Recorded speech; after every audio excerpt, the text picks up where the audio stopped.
Praise the Lord. ஆண்டவர் இரட்சகருமாகிய இயேசு கிறிஸ்துவின் நாமத்தினாலே உங்களை வாழ்த்துகிறேன். எப்படி இருக்கிறீங்க? சந்தோஷமா இருக்கிறீங்களா? சூழ்நிலைகளை பார்த்து, பிரச்சனைகளை பார்த்து கலங்காதிருங்க. கர்த்தர் நம்ம கூட இருக்கார். ஆண்டவர் மேல் நம்பிக்கையா இருங்க. அவருடைய வார்த்தைகள் மேல் நம்பிக்கையா இருங்க.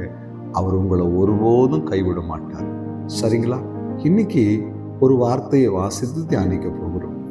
யோபுவை குறித்தும் எல்லாருக்கும் தெரியும். நிறைய முறை யோபுவை குறித்து தியானித்திருப்பீர்கள். அநேக பிரசங்கங்களை கேள்விப்பட்டிருப்பீர்கள். இந்த யோபுடைய வாழ்க்கையில நடந்த ஒரு காரியத்தை இன்றைக்கு தியானிக்க போகிறோம்.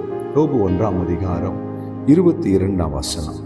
இவை எல்லாவற்றிலும் யோபு பாவம் செய்யவும் இல்லை, தேவனை பற்றி குறை சொல்லவும் இல்லை. இந்த ஒரே ஒரு வசனம், அந்த ஒரு வார்த்தை என் இருதயத்தை அதிகமாய் தொட்டது.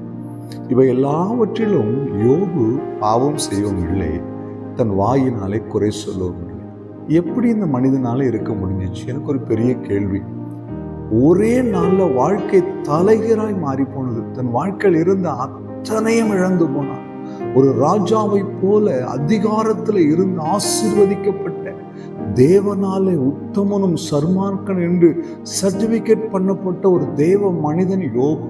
குடும்பத்தோடு கூட ஆண்டவரை தொழுது கொள்ளுகிற, ஆராதிக்கிற ஒரு தேவ மனிதனுடைய வாழ்க்கையில ஒரே நாள்ல எல்லாவற்றையும் இழந்து போன ஒரு நிலைமை, வாழ்க்கை தலைகீழாய் மாறி போன ஒரு நிலைமை.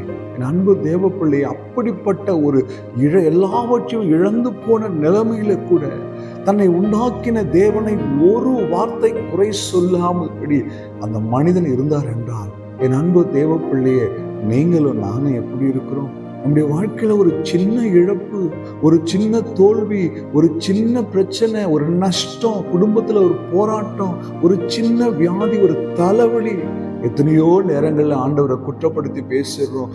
எத்தனையோ நேரத்துல ஆண்டவரை குறை சொல்லிடுறோம். எத்தனையோ நேரத்துல புலம்பிடுறோம். எத்தனையோ நேரத்துல முறுமுறுத்துறோம். எத்தனையோ நேரத்துல அங்கலாச்சி தவறான வார்த்தைகளை சொல்லிடுறோம், சலித்து கொள்ளுகிறோம். என் அன்பு தேவ பிள்ளைய, யோபுடைய வாழ்க்கையை சற்று நோக்கி பாருங்கள்.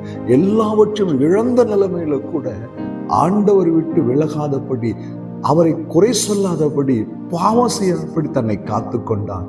என் அன்பு தேவ பிள்ளையே, நம்முடைய வாழ்க்கையில கூட ஆண்டவர் சில காரியங்களை அனுமதிக்கும் போது அதற்கு பின்னால் ஒரு பெரிய நன்மையை வைத்திருப்பார்.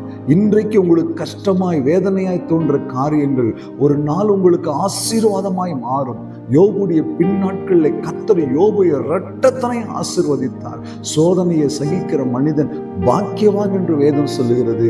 திராணிக்கு மேலாக அவர் சோதிக்காத தேவன் என்று வேதம் சொல்லுகிறது. ஒருவேளை உங்க வாழ்க்கையில் ஏதோ பாடுகள் மத்தியிலே கடந்து போறீங்களா? உபத்திரவத்தின் மத்தியிலே கடந்து போறீங்களா? வேதனைகளை தாங்கி கொண்டு, ஐயோ இவ்வளவு பாடுகள் எங்களை வேதனைப்படுத்த கலங்குகிறீர்களா? என் அன்பு தேவ பிள்ளையே, ஒரு நாள் கூட உங்க வாயிலிருந்து கர்த்தரை குறை சொல்லி ஒரு வார்த்தை சொல்லிடாதீங்க. ஏன் இந்த பாடுகளை எனக்கு அனுமதிச்சீங்க? ஏன் எனக்கு இப்படி ஒரு கஷ்டத்தை கொடுத்தீங்க? ஏன் இப்படி ஒரு வியாதியை கொடுத்தீங்க? ஏன் இப்படி ஒரு நஷ்டத்தை கொடுத்தீங்கன்னு ஒரு நாள் ஆண்டவரை குறை சொல்லிடாதீங்க. எல்லாவற்றிலும் யோபு சொன்னா, கர்த்தர் கொடுத்தார், கர்த்தர் எடுத்தார், கர்த்தருடைய நாமத்துக்கு ஸ்தோத்திரம் உண்டாவதாக என்று கர்த்தரை துதித்தார். இந்த வார்த்தை ஆண்டவரை இருதயத்தை குளிர பண்ணது. யோபுவை இரட்டத்தனையை ஆசீர்வதிக்க வைத்தது. அந்த பொறுமையும் அந்த தேவனுக்காக எல்லாவற்றையும் சகித்துக் கொள்ளுகிற இருதயம் உங்களுக்கும் எனக்கும் இருக்குமானால் யோபுவை போல நாமும் ஆசீர்வதிக்கப்படுவோம். ஜெபிக்கலாமா? எங்களை நேசிக்கிற நல்ல தகப்பனே, இந்த வார்த்தைக்காக ஸ்தோத்திரம். நம்முடைய கரத்தில் ஒப்பு கொடுக்கிறேன். ஆண்டவரை, எந்த நிலைமையிலும் நாங்கள் குறை சொல்லாதபடி, பாவம் செய்யாதபடி, சூழ்நிலைகளை தாங்கிக் கொள்ளுகிற, சகித்துக் கொள்ளுகிற, தேவனுடைய திட்டங்களை புரிந்து கொள்ளுகிற கிருபையை எங்க ஒவ்வொருவருக்கும் தருவீராக. இயேசு கிறிஸ்துவின் நாமத்தில் பிதாவே, ஆமென். அல்லேலூயா. God bless you.